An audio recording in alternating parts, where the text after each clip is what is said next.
Assalamu alaikum. This automatic polarimeter is repaired by me, and there was some problem in the electronic card. I repaired it, and then now it's in the at the end you can see it's okay now.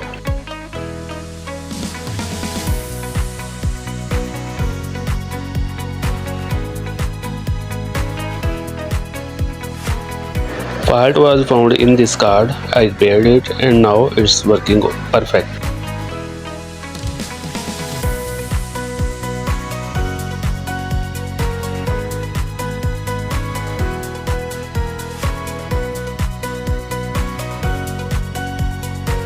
This part was also burnt out, so I replaced it.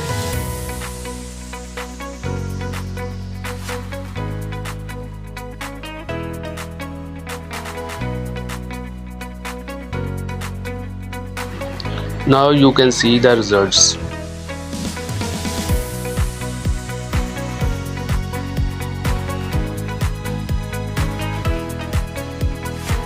Thanks for watching my videos, and now you can subscribe my channel to get together with the learning journey.